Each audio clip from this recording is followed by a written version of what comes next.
कितना पिन रहता है पावर एंड वॉल्यूम की में? सभी में सेम 6 रहेगा पिन। या ऊपर नीचे रहेगा? 6 पिन ऊपर नीचे हो सकता है या 6 ही रहेगा सभी में? इसमें तो कितना है, 1 2 3 4 5 6, इसमें 6 पिन है, ठीक है।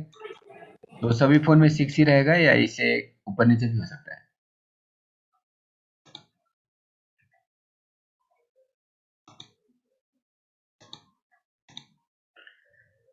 देखिए ये जो कनेक्टर है उसमें 6 पिन में से क्या होगा, जैसे मानिए पावर का स्विच है, मानिए ये दो पावर का है, तो इसमें एक पिन क्या रहेगा?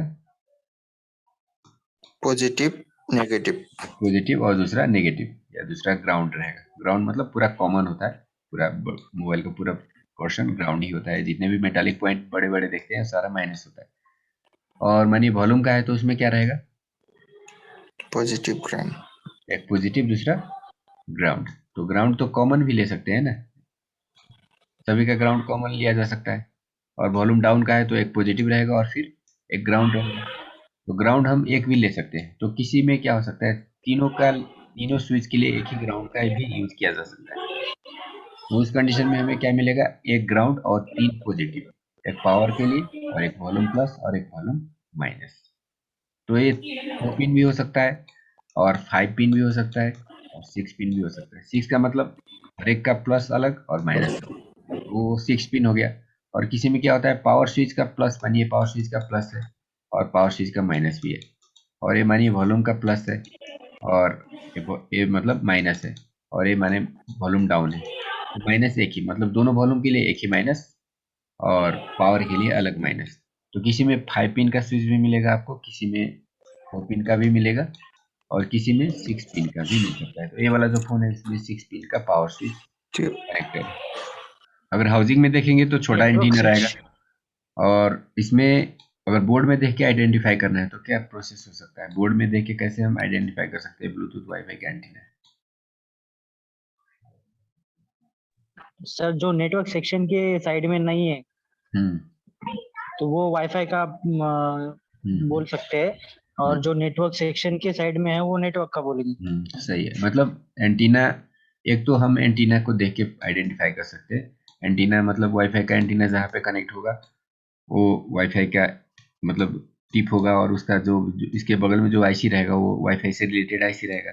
और नेटवर्क का जो केबल है जहाँ पे कनेक्ट होगा उसके बगल में क्या होगा, नेटवर्क सेक्शन का आईसी रहेगा। तो नेटवर्क को आइडेंटिफाई करने में उतना कोई दिक्कत नहीं होगा, आपको वाईफाई आइडेंटिफाई करने में थोड़ा दिक्कत हो सकता है। तो मैं आपको एक और एक्स्ट्रा टिप दे देता हूँ। जैसे ये जो सेक्शन आप देख रहे हो, वाईफाई ब्लूटूथ में आपको ज़्यादा आईसी नहीं मिलेगा, सिर्फ एक आईसी मिलेगा। देख रहे हो यहाँ पे सिर्फ सिंगल आईसी रखा हुआ है, और आगे ये छोटा छोटा एक फिल्टर है। ये जो अदर पार्ट आप देख रहे हो इस सारा को फिल्टर बोला जाता है।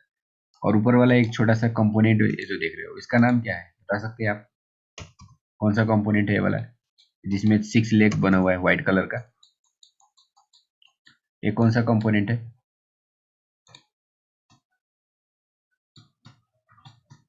इसका नाम क्या है बताइए, अगर मालूम हो तो।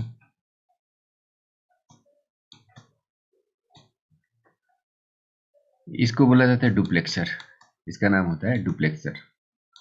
पहले पहले इसको म्यूचुअल कपलर भी बोला जाता है, म्यूचुअल म्यूचुअल कपलर। अभी इसका नाम क्या है, डुप्लेक्सर या ट्राइप्लेक्सर।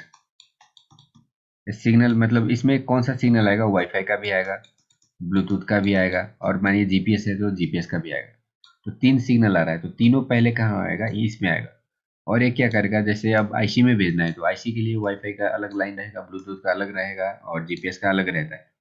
तो एक सिग्नल मतलब आने का लाइन एक ही रहेगा, लेकिन अब यहाँ से जो लाइन निकलेगा वो अलग अलग रहेगा। तो इसीलिए अगर 2 लाइन इससे निकल रहा है तो उसको हम डुप्लेक्सर बोलेंगे, और 3 लाइन निकल रहा है तो उसको हम क्या बोलेंगे, ट्राइप्लेक्सर। तो एक सिग्नल को अलग अलग लाइन में डिवाइड करने के लिए इस तरह का स्विच को यूज किया जाता है। तो इसको हम स्विच बोलते हैं। जो मेटल का होता है उसको सॉकेट बोलते हैं, और ये जो पार्ट है इसको हम क्या बोलते हैं, स्विच। मतलब ये क्या करता है, स्विचिंग करता है, एक सिग्नल को लेके और उसको अलग अलग लाइन से आगे आईसी में भेजने का काम करता है। तो इसको डुप्लेक्सर भी बोलते हैं, ट्राइप्लेक्सर भी बोलते हैं, स्विच भी बोल सकते हैं। तो इसको पहचानने का मेथड यही होता है, इसमें आपको इस तरह का डुप्लेक्सर मिलेगा और सिंगल आईसी मिलेगा, और बगल में छोटे छोटे आईसी के जैसे दिखने वाला है, ये सारा फिल्टर होता है, फिल्टर भी मिलेगा। और चलिए, ये वाला किसका एंटीना है बता सकते हैं कोई?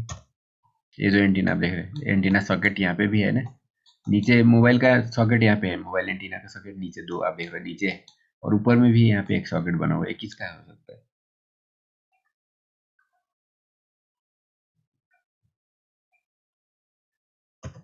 किसका होगा बताइए अगर मालूम है तो। वाईफाई का होगा सर। वाईफाई का तो ये वाला है, वाईफाई का सॉकेट ये है, एंड टिप वाईफाई का, ये जो सॉकेट आप देख रहे हो किसका है? चलिए आपको हिंट देता हूँ थोड़ा सा, जैसे यहाँ पे देखिए ये नेटवर्क सेक्शन का है, नेटवर्क सेक्शन में क्या होगा, यहाँ पे केबल कनेक्ट होगा, आगे सॉकेट है, सॉकेट से आईसी में जा रहा है सिग्नल, लाइन भी आपको दिख रहा होगा क्लियर, यहाँ से यहाँ तक जाता हुआ। और इसमें ये जो सेक्शन है, सेक्शन को आइडेंटिफाई करने का प्रोसेस क्या होता है, जैसे यहाँ पे शील्ड लगा रहता है और शील्ड को हटाने के बाद ये सेक्शन दिखता है अंदर, तो शील्ड का एरिया आप देख सकते हो, यहाँ पे शील्ड का प्रिंट आपको दिख रहा होगा, ये पूरा का पूरा एरिया क्या है, नेटवर्क सेक्शन का एरिया है। चलिए यहाँ से यहाँ तक ओके, मतलब इस सेक्शन में जितना भी आईसी है फोन का नेटवर्क सेक्शन से रिलेटेड आईसी है, कितना आईसी है 1 2 3, और ये छोटे छोटे जो है फिल्टर है। तो यह नेटवर्क मोबाइल का जो नेटवर्क सेक्शन रहेगा उसमें आपको 3 आईसी मिलेगा, वाईफाई ब्लूटूथ सेक्शन में सिर्फ 1 आईसी मिलेगा। तो यहाँ पे 3 आईसी दिख रहा है, तो ये एंटीना फोन का नेटवर्क का एंटीना हो गया, वो तो हम समझ गए। और जो ऊपर वाला एंटीना एंटीना सॉकेट जो है वो भी इसी में आ रहा है, इसका लाइन को देखिए थोड़ा अच्छी तरह से, इसका लाइन भी इसी में आ रहा है, देख रहे हो इसी आईसी में, मतलब ये लाइन भी आ रहा है। तो इसका मतलब ये क्या हुआ, ये भी फोन का नेटवर्क सेक्शन से रिलेटेड सॉकेट हुआ, ये वाईफाई ब्लूटूथ का नहीं है, वाईफाई ब्लूटूथ का तो ये वाला हो गया। तो फोन के लिए यहाँ पे भी है सॉकेट, नीचे भी है, और एक दूसरा सॉकेट भी लगा हुआ है। तो इसका काम क्या होता है, क्यों लगता है, दूसरा सॉकेट क्यों लगा हुआ है? बैकअप में भी।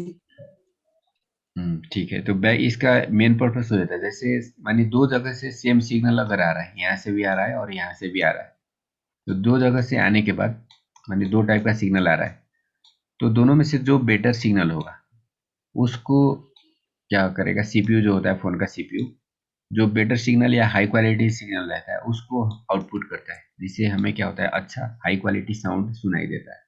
पहले के फोन में क्या होता है, नेटवर्क का इंटरफेरेंस, मतलब बात करने के दौरान क्या होता है, इको आना या बीच बीच में साउंड कट जाना, इस तरह के प्रॉब्लम होते थे। अभी वो प्रॉब्लम बहुत कम होता है। तो इसका कारण क्या होता है, अभी डबल एंटीना सिस्टम का फोन होता है, एक सपोर्टिंग एंटीना होता है और एक मेन एंटीना। मेन एंटीना ये हो गया, इसे कॉल बाहर नहीं जाएगा, इसे क्या होगा, ओनली रिसीविंग होगा, क्योंकि साउंड का क्वालिटी को बेटर बनाने के लिए रिसीविंग करने का दो रास्ते होते हैं, एक ये हो गया और एक ये हो गया। तो ये हो गया प्राइमरी लाइन, मेन लाइन हो गया, जिससे क्या होगा, इन भी होगा और आउट भी होगा। और ये वाला जो लाइन आप देख रहे हो इसको बोला जाता है diversity line, DRX line, shortcut में इसका नाम हो गया DRX। तो इसमें क्या लिखा हुआ है, RX, RX का मतलब क्या होता है, रिसीविंग। और ये क्या होता है, प्राइमरी, इसमें क्या होता है, TX भी होता है और RX, ये बाहर जाने का लाइन भी होता है और अंदर आने का लाइन भी होता है, और ये ओनली अंदर आने के लिए होता है। तो ये बैकअप लाइन के जैसे काम करता है। और इसे अगर सिग्नल मानी इसे रिसीव होने वाला सिग्नल अच्छा क्वालिटी का है, तो सीपीयू क्या करेगा, उसको आउटपुट करके हमें मतलब साउंड में स्पीकर में भेजेगा। अगर ये प्राइमरी लाइन का अच्छा है तो प्राइमरी लाइन वाले को भेजेगा। तो इस ये DRX एंटीना है और नीचे का जो एंटीना है वो PRX है। तो ये सारा डिटेल में आएगा, अभी जितना समझ सकते हैं उतना समझिए, ये सारा हर एक, क्योंकि हमें हर एक सेक्शन को डिटेल में पढ़ना है, तब जाके हम कंप्लीट रिपेयरिंग कर पाएंगे। अभी मैं आपको ओनली इंट्रोडक्शन बता रहा हूँ, मतलब फ़ोन में किस तरह के चीज़ हो सकते हैं और उसको उसका काम बेसिक क्या होता है। तो स्विच कनेक्टर मालूम हो गया, और DRX एंटीना मालूम हो गया, PRX एंटीना भी मालूम हो गया, वाईफाई का एंटीना भी मालूम हो गया, टच कनेक्टर भी हो गया। ये वाला क्या पार्ट है, चलिए ऊपर में ये कौन सा पार्ट है,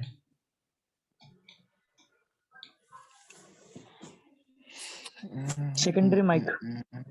ये माइक है, मतलब सेकेंडरी माइक। कैमरा है, देख कैमरा कनेक्टर से, कैमरा कनेक्टर के बिल्कुल पास में दूसरा वाला माइक है। ये कौन सा माइक है, यूनिवर्सल या क्रिस्टल? क्रिस्टल। इस तरह के माइक को हम क्या बोलेंगे?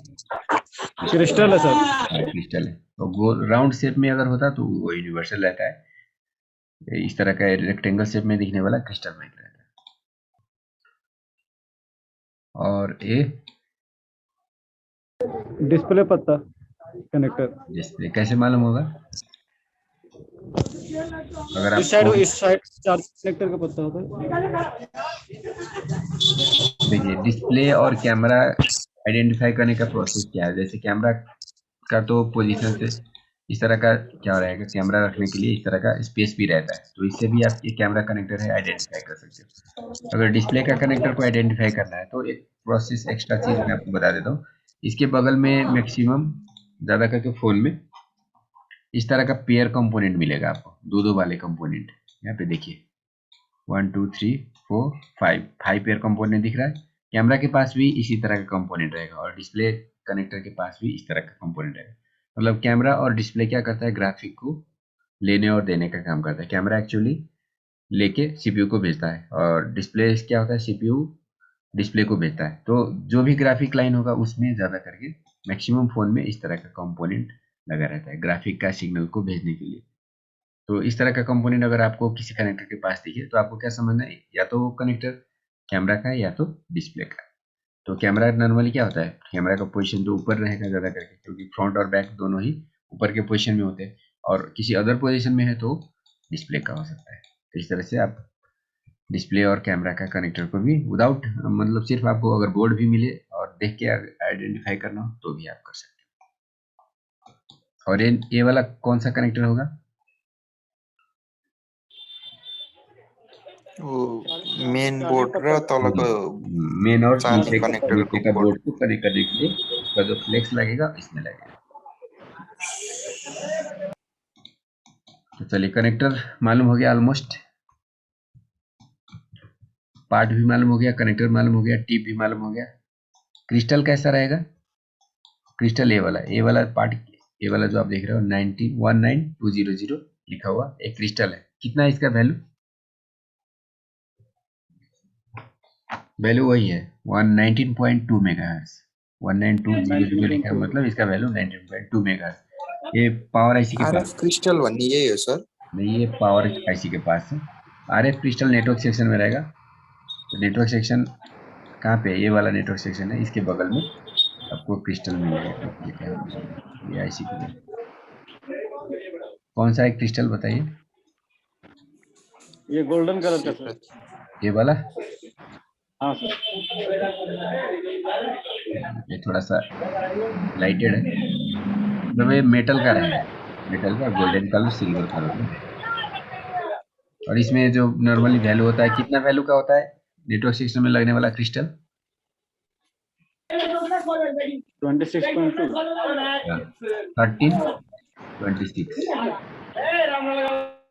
1326 मेगाहर्ट्ज का क्रिस्टल ज्यादा करके आरएफ क्रिस्टल, इसको हम बोलेंगे आरएफ क्रिस्टल। आरएफ का मतलब क्या होता है? आरएफ का फुल नेम क्या होता है? Radio frequency. रेडियो फ्रीक्वेंसी का मतलब? नेटवर्क रेडियो का मतलब क्या होता है? फ्रीक्वेंसी का मतलब तो सिग्नल है। रेडियो का मतलब क्या होता है? रेडियो का मतलब होता है दूर जाने वाला। कोई चीज अगर दूर से आता है या जाता है तो उसको रेडियो बोला जाता है। तो ये जो सिग्नल है वो क्या करता है, सिग्नल को भेजने का, रिसीव करने का काम करता है, इसीलिए इसको क्या बोला जाता है, रेडियो। इसमें आने वाला सिग्नल को रेडियो फ्रीक्वेंसी, और इसमें जो क्रिस्टल लगता है उसको क्या बोलते हैं, radio RF crystal, radio frequency crystal बोलते हैं। हेलो दोस्तों, इस क्लास में आपका स्वागत है। मैं हूं साहिल और आप देख रहे हैं रिप्ट्रॉनिक्स। और दोस्तों, इस क्लास में मैं आपको मोबाइल फ़ोन के जो कैमरा होते हैं, थोड़ा कॉम्प्लिकेटेड सेक्शन होता है और इसको रिपेयर करना थोड़ा मुश्किल होता है, क्योंकि कैमरा का जो पिन होता है उसका डिटेल इन्फॉर्मेशन ज़्यादा करके टेक्नीशियन को नहीं होता है। लेकिन मैं आपको इस क्लास में सारा इन्फॉर्मेशन देने वाला हूँ, बेसिक से लेकर सुपर एडवांस लेवल तक का इन्फॉर्मेशन देने वाला हूँ, और इसको समझने के बाद आप किसी भी तरह का कैमरा प्रॉब्लम को 100% सोल्यूशन कर सकते हो। चलिए क्लास को स्टार्ट करते हैं और जानते हैं किसी भी फ़ोन का कैमरा से रिलेटेड अगर कोई प्रॉब्लम आ जाता है तो उसका कंप्लीट सोल्यूशन हम कैसे कर सकते हैं, इसका इन्फॉर्मेशन। दोस्तों अगर आप मोबाइल फ़ोन रिपेयरिंग का बेसिक से लेकर सुपर एडवांस लेवल तक, आईसी लेवल तक का सारा इन्फॉर्मेशन, सारा नॉलेज अगर लेना चाहते हो एकदम डेप्थ लेवल में, और इसको लेने के बाद अगर आपका कोई भी प्रॉब्लम, किसी तरह का प्रॉब्लम हो, उसका अगर आप सोल्यूशन कंप्लीट खुद से ही करना चाहते हो तो हमारे कोर्स को ज्वाइन कर सकते हो। कोर्स स्टार्ट हो चुका है और इस कोर्स को ज्वाइन करने के लिए नीचे डिस्क्रिप्शन में लिंक है, या मुझे डायरेक्ट व्हाट्सअप करके इस कोर्स को ज्वाइन कर सकते हो। तो चलिए इस क्लास को शुरू करते हैं और मैं आपको बता रहा हूँ किस तरह से हम किसी भी फ़ोन का कैमरा से रिलेटेड प्रॉब्लम को सॉल्व कर सकते हैं। तो पहले मैं आपको थोड़ा सा थ्योरी बता देता हूँ, जैसे कैमरा काम कैसे करता है, या कैमरा का जो पिन्स होता है उसका डिटेल क्या क्या होता है वो मैं आपको बता देता हूँ। थोड़ा सा मैं स्केच करके बताता हूँ आपको। जैसे मान लीजिए ये हमारा सीपीयू है, फ़ोन का एक आईसी होता है सीपीयू, सबसे मेन आईसी, और सीपीयू है, और यहाँ पे मान लेते हैं ये कैमरा कनेक्टर है। तो क्या होता है, जैसे कैमरा जो भी फोटो को कैप्चर करेगा, मानिए फिर कैमरा से आप फोटो या वीडियो कोई भी चीज़ अगर कैप्चर करते हो तो उसे बोला जाता है ग्राफिक। कैमरा जो भी चीज़ को कैप्चर करता है वो क्या होता है, ग्राफिक होता है। ग्राफिक का मतलब क्या समझना है आपको, फोटो या वीडियो। तो जो फोटो और वीडियो होता है इसका नॉर्मली क्या होता है, साइज बहुत ही बड़ा होता है, बिग साइजेज होता है। ऑडियो या नॉर्मल टेक्स्ट उससे बहुत ही बिग साइज क्या होता है, ग्राफिक का होता है। तो अगर बिग साइज है तो उसमें क्या होता है, नंबर ऑफ डेटा, या मतलब जो डेटा का कंटेंट होगा वो ज़्यादा होगा, और ज़्यादा कंटेंट को या ज़्यादा डेटा को डिलीवर करने के लिए, एक जगह से दूसरी जगह सेंड करने के लिए, अगर लाइन भी ज़्यादा हो तो वो डेटा क्या होता है, आसानी से एक जगह से दूसरी जगह जा सकता है। अगर लाइन कम हो तो डेटा क्या होगा, लैगिंग करेगा, मतलब जो मतलब कैमरा डेटा कैप्चर करेगा उसको सीपीयू में भेजने में दिक्कत होगा। तो इसीलिए क्या होता है, कैमरा और सीपीयू के बीच में बहुत सारे लाइन होते हैं। इस तरह से ग्राफिक को सेंड करने के लिए लाइन होते हैं। एक्चुअली डेटा सेंड करने के लिए क्या होता है, जैसे आप डेटा सिंगल लाइन से भी भेज सकते हो, डबल लाइन से भी भेज सकते हो, या 4 लाइन से भी भेज सकते हो। जैसे मैंने सिम कार्ड में डेटा एक लाइन से भेजा जाता है, मेमोरी कार्ड कनेक्टर में, मतलब मेमोरी कार्ड एसडी कार्ड जो होता है फ़ोन का, उससे 4 लाइन के थ्रू डेटा भेजा जाता है। लेकिन जो कैमरा होता है उसमें जो डेटा का ट्रांसफ़र करने का जो लाइन होता है वो मानिए पॉजिटिव और नेगेटिव दोनों के लिए अलग अलग लाइन होता है। जैसे एक मानिए डेटा का एक ही लाइन है, मानिए दोनों डेटा का, डेटा जीरो इससे जा रहा है तो डेटा जीरो का एक पॉजिटिव लाइन होगा, और दूसरा क्या होगा, डेटा जीरो का नेगेटिव लाइन होगा, डी जीरो एन होगा, डी जीरो एन मतलब पॉजिटिव डेटा इसके थ्रू जाएगा, डी जीरो पी के थ्रू जाएगा, और जो नेगेटिव डेटा होगा वो इसके थ्रू जाएगा। पॉजिटिव नेगेटिव कहने का मतलब क्या है, जो भी ग्राफिक होगा उसको कैमरा क्या करेगा, 0 1 में चेंज करके सीपीयू को देगा, क्योंकि सीपीयू क्या करता है, वो कोई भी डेटा अगर 0 1 में है तभी उसको रीड कर पाता है। वो डायरेक्ट एनालॉग फॉर्मेट या किसी अदर फॉर्मेट या वॉइस फॉर्मेट को सीपीयू रीड नहीं कर सकता है। तो जो भी सीपीयू को डेटा मिलना चाहिए वो 0 और 1 में चेंज होके सीपीयू को जाना चाहिए, तभी जाके सीपीयू क्या करता है, उसको रीड कर पाता है और उसको प्रोसेस कर पाता है। तो सीपीयू बाइनरी फॉर्म या डिजिटल फॉर्म में काम करता है, और जो भी डेटा कैमरा कैप्चर करता है वो एनालॉग फॉर्मेट में होता है। तो एनालॉग फॉर्मेट को डिजिटल में कन्वर्ट खुद कैमरा ही करता है, और फिर उसको क्या करता है, सीपीयू को भेजने का काम करता है। और सीपीयू को भेजने के लिए मानिए डेटा पॉजिटिव है, हाई डेटा है, तो इसके थ्रू पी लाइन के थ्रू जाएगा, और डेटा नेगेटिव है, जीरो डेटा है, तो नेगेटिव लाइन के थ्रू जाएगा। तो ये हो गया वन पेयर लाइन, मतलब वन पेयर लाइन हो गया। तो एक पेयर लाइन ही अगर है तो सारा डेटा एक ही पेयर से भेजने पर क्या होगा, जो हमारा मतलब प्रोसेस है वो लेंदी होगा या लैगिंग होगा, जल्दी से डेटा को ट्रांसफर नहीं कर पाएंगे हम। इसीलिए क्या होता है, जो नंबर ऑफ डेटा लाइन है वो ज़्यादा कर दिया जाता है। जैसे मानिए यहाँ पे 2 डेटा लाइन, मतलब फिर से हम इस तरह से पेयर लाइन रख देते हैं। इसको हम मान लेते हैं D01, वो D01P, एंड इसको मान लेते हैं D01N, मतलब एक पॉजिटिव और एक नेगेटिव से मतलब पहले लाइन की तरह इसी तरह दूसरा लाइन ये हो गया। फिर इसी तरह से तीसरा लाइन भी हो सकता है, चौथा लाइन भी हो सकता है, पांचवा लाइन भी हो सकता है। तो सभी कैमरा में सेम लाइन रहेगा जरूरी नहीं है, क्योंकि मानिए कैमरा का मेगापिक्सल अगर थोड़ा मतलब कम है तो 3 लाइन से भी काम चल सकता है, और कैमरा का मेगापिक्सल मीडियम है तो फिर 4 लाइन चाहिए, और भी ज़्यादा है तो 5 लाइन चाहिए, और भी ज़्यादा है तो इसे 6 लाइन 7 लाइन इस तरह से भी हो सकता है। मतलब हर एक कैमरा में आपका जो ग्राफिक लाइन है वो चेंज होता रहेगा। क्यों चेंज होगा, क्योंकि कैमरा का मेगापिक्सल अगर बड़ा है तो वो जो ग्राफिक को कैप्चर करेगा, जो ऑडियो सॉरी जो वीडियो और फोटो को कैप्चर करेगा उसका साइज भी बड़ा होगा, और उसके भेजने के लिए नंबर ऑफ लाइन भी ऐड करना होगा। नहीं तो क्या होगा, जो वीडियो कैप्चर करेगा कैमरा वो जल्दी से सीपीयू में नहीं जा पाएगा, और कैमरा हैंग हो जाएगा, या वीडियो अच्छी तरह से कैप्चर नहीं हो पाएगा, क्योंकि कैमरा वीडियो को कैप्चर करने के बाद डायरेक्ट तुरंत ही सीपीयू को भेजता है, और सीपीयू उसको क्या करता है, मेमोरी में जाके सेव कर देता है। तो इस तरह से होता है कैमरा और सीपीयू का कम्युनिकेशन। तो ये वाला जो कम्युनिकेशन के लिए ये जो लाइन यूज होता है इसको बोला जाता है ग्राफिक लाइंस। ग्राफिक का जो डेटा होता है उसको भेजने वाला लाइन, और इसी को बोला जाता है मीपी लाइंस। मीपी लाइन या मीपी प्रोटोकॉल भी बोला जाता है। मीपी का मतलब क्या हुआ, पेयर में जाने वाला डेटा ट्रांसफर के लिए जो पेयर लाइन बनते हैं कहीं पे, चाहे वो कैमरा में हो, चाहे डिस्प्ले में हो, चाहे किसी और सेक्शन में हो, तो उसको हम क्या बोलते हैं, मीपी लाइंस। तो अगर आपको कहीं पे मीपी लाइंस का अगर कंसेप्ट आ रहा है, कहीं पे आप सुन रहे हो, तो उसका मतलब आपको क्या समझना है, डेटा भेजने का एक ऐसा सिस्टम है जिसमें पॉजिटिव और नेगेटिव दोनों डेटा के लिए क्या होता है, अलग अलग लाइन का यूज किया जाता है। एक ही लाइन के थ्रू डेटा को नहीं भेजा जाता है, तो उसको हम क्या बोलते हैं, मीपी लाइंस बोलते हैं। स्पेशली ये ग्राफिक सेक्शन में ही यूज होता है। तो ग्राफिक कहाँ पे होता है, डिस्प्ले में होता है और कैमरा में होता है। तो दे सेक्शन में आपको इस तरह का डेटा देखने को मिलेगा। तो ये जो डेटा यहाँ पे आ रहा है कैमरा से सीपीयू में, तो डेटा ऑटोमेटिक तो आएगा नहीं, डेटा को भेजने के लिए क्लॉक का भी रिक्वायरमेंट होता है। तो इसी तरह से इसमें क्या होगा, एक पेयर लाइन क्लॉक का भी रहेगा, पॉजिटिव के लिए पॉजिटिव क्लॉक और नेगेटिव के लिए नेगेटिव क्लॉक। तो इसमें आपको यहाँ पे एक पॉजिटिव क्लॉक मिलेगा और एक क्या होगा, नेगेटिव क्लॉक सीएल के, और दूसरा भी क्या रहेगा, सीएल के। इस जैसे यहाँ पे डेटा का लाइन है उसी तरह से यहाँ पे सीएल के भी camera positive clock, clock P and clock and रहेगा इसमें। तो जब पॉजिटिव डेटा को भेजना होगा तो उस टाइम में पॉजिटिव क्लॉक इनेबल होगा, और जब नेगेटिव डेटा को भेजना होगा तो उस टाइम में क्या होगा, नेगेटिव क्लॉक का इनेबल होगा। मानिए 5 पेयर लाइन आपको मिल रहा है, तो उसमें से 4 पेयर डेटा के लिए होगा, D0, D1, D2, D3, और जो एक पेयर होगा लास्ट वाला या कोई, तो वो होगा क्लॉक के लिए। अगर 3 पेयर लाइन मिल रहा है तो 2 डेटा के लिए होगा और एक क्या होगा, क्लॉक के लिए। बिना क्लॉक का डेटा ट्रांसफर करना पॉसिबल नहीं होता है। तो ये होता है सीपीयू और कैमरा के बीच में ग्राफिक के लिए यूज होने वाला लाइन। तो इसके बाद भी और कुछ लाइन होते हैं, जैसे कैमरा और सीपीयू के बीच में क्या लाइन हो सकते हैं। जैसे कैमरा, ये तो क्या हो गया, ग्राफिक को भेजने के लिए यूज होने वाला लाइन हो गया।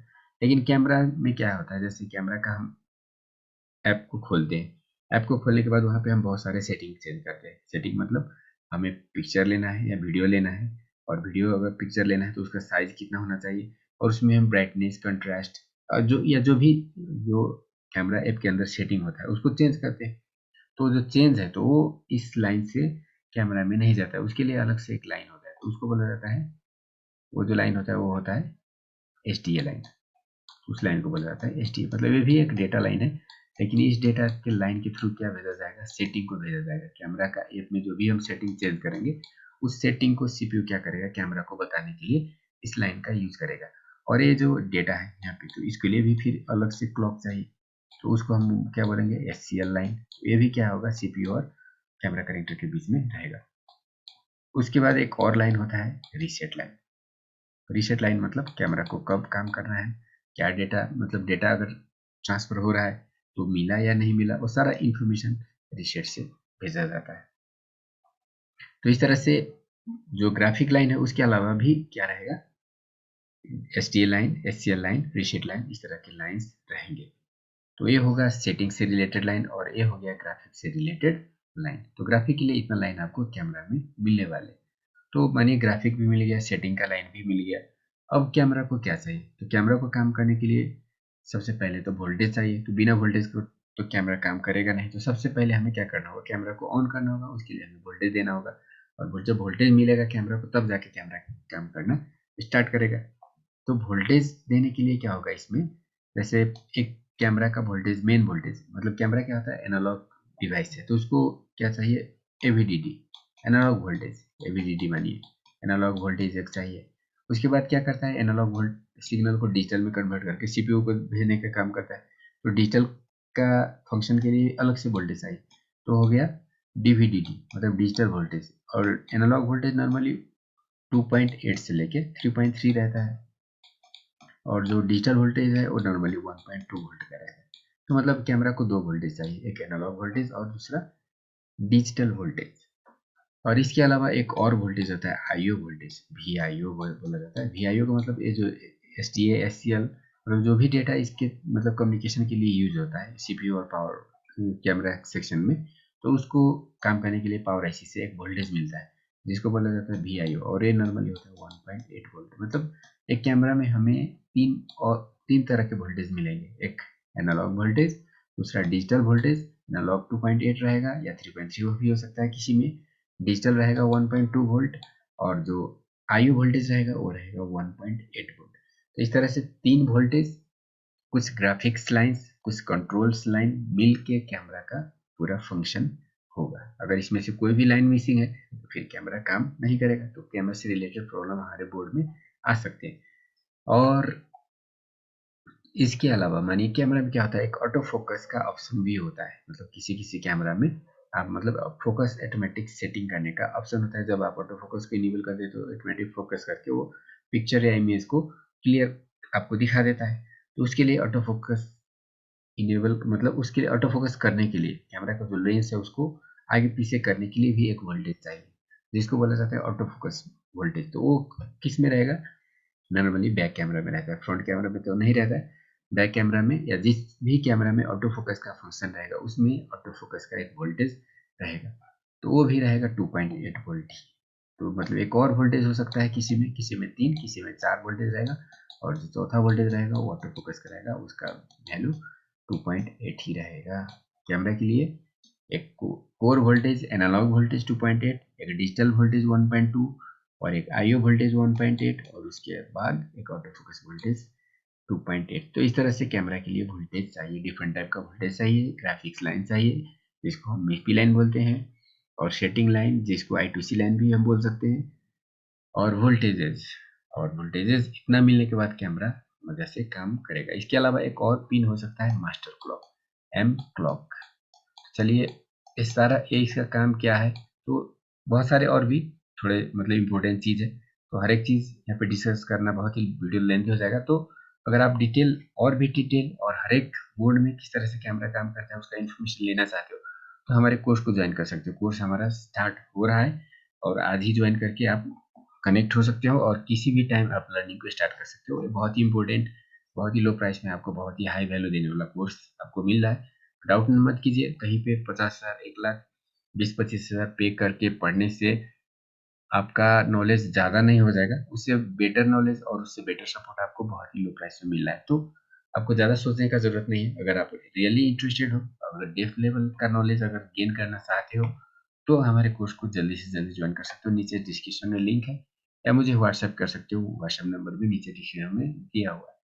तो चलिए अभी जो मैंने आपको बात बताया वो सारा इन्फॉर्मेशन मैं आपको एक बार वीडियो में शो कर देता हूँ क्विक। और वीडियो बहुत ही लंबा हो रहा है, तो आप देख सकते हो एक कैमरा कनेक्टर है, और कैमरा कनेक्टर में जैसे कि मैंने आपको बताया यहाँ पे कितना वोल्टेज मिलना चाहिए। तो वोल्टेज जो रेड वाला लाइन आप देख रहे हो सारा वोल्टेज का है, जो लाल लाइन आप यहाँ पे देख रहे हो वो सारा वोल्टेज से रिलेटेड है। तो एक वोल्टेज यहाँ पे लिखा हुआ है कैम AVDD, मतलब एनालॉग वाला वोल्टेज। कैमरा को काम करने के लिए जब से जो मेन वोल्टेज चाहिए वो वाला यही है AVDD। इसका वैल्यू कितना होना चाहिए, 2.8 वोल्ट होना चाहिए, 2.8, 2.85 इस तरह से इसका वोल्टेज होना चाहिए। और दूसरा वोल्टेज ओके चलिए 14 नंबर पिन में आ रहा है, और इसके अलावा और भी 3 आप वोल्टेज देख रहे हो, 1 2 3। 12 नंबर में एक वोल्टेज है, 16 का एक वोल्टेज है और 17 में एक वोल्टेज। 4 तरह का वोल्टेज है, मतलब इसमें ऑटो फोकस वोल्टेज भी है। चलिए 14 का मैंने आपको बता दिया, और 12 नंबर का देखते हैं। 12 नंबर में क्या लिखा हुआ है, 12 नंबर का नाम क्या है, चलिए इस लाइन का नाम को देखते हैं। 12 का ये नीचे वाला सबसे नीचे वाला लाइन है, इसमें लिखा हुआ है VREG L72.85। तो ये है ऑटो फोकस वोल्टेज। इसमें हालांकि नहीं लिखा हुआ है लेकिन ये क्या है 2.85 मतलब ऑटो फोकस वोल्टेज है। और AVDD तो आपको मालूम हो गया कैमरा का एनालॉग वोल्टेज है। ये DVDD डिजिटल वोल्टेज है, और इसके अलावा क्या होना चाहिए, एक 1.8 वोल्ट भी होना चाहिए। चलिए देखते हैं, 3 वोल्टेज तो हमें यहाँ पे मिल गया, और एक चौथा वोल्टेज ये वाला ऊपर वाला लाइन आप देख सकते हो, इसमें कि क्या लिखा हुआ है इसका VREG 1.8 वोल्ट। तो ये है IO वोल्टेज, ये वाला जो वोल्टेज है वो IO वोल्टेज है। चलिए ये IO वोल्टेज हो गया, ये डिजिटल वोल्टेज हो गया, ये एनालॉग वोल्टेज हो गया, और ये एनालॉग वोल्टेज हो गया, और ये 12 नंबर का जो वोल्टेज है वो ऑटो फोकस का वोल्टेज हो गया। तो इस तरह से इस कैमरा में 4 वोल्टेज मिल रहे हैं। और उसके बाद और भी लाइन, जैसे वोल्टेज के अलावा जो येलो लाइन और ऑरेंज कलर का जो लाइन आप देख रहे हो वो किसके लिए है, तो देखिए ये है कंट्रोल लाइन I2C लाइन आप देख रहे हो, cam I2C SCL, cam I2C STA और रीसेट। Cam reset SDA। तो ये I2C लाइन, इस दोनों लाइन को हम I2C लाइन बोलते हैं और ये रीसेट लाइन हो गया। तो ये है कंट्रोल लाइन, कैमरा का जो भी सेटिंग होगा वो इस लाइन के थ्रू कैमरा को भेजा जाएगा। तो आप देख रहे हो यहाँ पे कैमरा से रिलेटेड इन्फॉर्मेशन यहाँ पे है। तो ये कंट्रोल लाइन, वोल्टेज का इन्फॉर्मेशन तो आपको मिल गया। चलिए अब मैं आपको ग्राफिक का इन्फॉर्मेशन दिखाता हूँ, और इसके बहुत सारे और भी चीज़ है जो मैं आपको इतना जल्दी शॉर्ट वीडियो में बताना पॉसिबल नहीं है। तो सारा इन्फॉर्मेशन हमारे क्लास में होते हैं। क्लास एक मतलब एक टॉपिक का क्लास 1.5 घंटे से लेकर 2 घंटे का होता है। तो पूरा का पूरा नॉलेज लेने के लिए आप कोर्स को ज्वाइन करना होगा, और लिंक डिस्क्रिप्शन में है, तो वहाँ पे आप देख सकते हो। तो चलिए अब मैं आपको इस कैमरा का दूसरा पार्ट दिखा देता हूँ, जैसे ग्राफिक्स से रिलेटेड लाइन। तो आप देख रहे हो ग्राफिक्स से रिलेटेड लाइन को MIPI लाइन बोला जाता है, और इसमें क्या होता है, पेयर कंपोनेंट होते हैं। देख रहे हो एक पेयर कंपोनेंट, यहाँ पे एक कंपोनेंट है 1 2 3 4 पेयर कंपोनेंट यहाँ पे है, और यहाँ पे नीचे भी देख रहे हो आप 5 एक पेयर और भी है, मतलब 5 पेयर कंपोनेंट्स। 5 पेयर में से कितना क्या होना चाहिए, 4 पेयर डेटा के लिए होना चाहिए, 1 2 3 4 डेटा के लिए होना चाहिए, और एक क्लॉक के लिए होना चाहिए। चलिए इसमें देखते हैं कौन सा डेटा का है, कौन सा क्लॉक का लाइन है। सारा लाइन आप देख रहे हो, इसमें यहाँ पे लिखा हुआ है MIPI CS camera serial interface. MIPI protocol आपको मैंने बता दिया, मतलब 0 1 मिलके डेटा को पॉजिटिव नेगेटिव को अलग करके लाइन के थ्रू डेटा का ट्रांसमिशन किया जाता है, जिसको हम MIPI बोलते हैं, camera serial interface IO and lane two, क्या लिखा हुआ है, P लेन टू N, मतलब पॉजिटिव नेगेटिव। डेटा लाइन हो गया, ये भी डेटा लाइन हो गया, लेन 0 P N, और ये हो गया क्लॉक लाइन। ये वाला जो लाइन आप देख रहे हो इसमें क्या लिखा हुआ है, clock N and clock P, और नीचे का फिर 2 डेटा लाइन, मतलब 4 data line, 4 pair data line और 1 pair clock line, total 5 pair component इस कैमरा से कनेक्ट हो रहा है, जिसके थ्रू ग्राफिक को भेजा जाएगा। कैमरा जो भी चीज कैप्चर करेगा उसको इस लाइन के थ्रू भेजा जाएगा। तो इसमें बहुत सारे तरह के प्रॉब्लम आ सकते हैं, कौन सा लाइन में प्रॉब्लम होने पर क्या प्रॉब्लम आएगा, वोल्टेज नहीं मिलने पर क्या प्रॉब्लम आएगा, कंट्रोल नहीं मिलने पर क्या प्रॉब्लम आएगा, और ये जो ग्राफिक है उसमें भी खराब होने पर क्या प्रॉब्लम आएगा। तो सारा इन्फॉर्मेशन अगर आप लेना चाहते हो तो कोर्स को ज्वाइन कर सकते हो। इसके नीचे डिस्क्रिप्शन में लिंक है, और कोर्स आप आज से ही स्टार्ट कर सकते हो। तो वीडियो आपको कैसा लगा, आपके लिए अगर वीडियो यूजफुल हुआ हो और इसे और भी ज़्यादा डिटेल इन्फॉर्मेशन लेना चाहते हो तो मुझे व्हाट्सअप कर सकते हो। Thanks for watching, bye for now. मिलते हैं अगले वीडियो में इसी तरह का यूजफुल इन्फॉर्मेशन के साथ।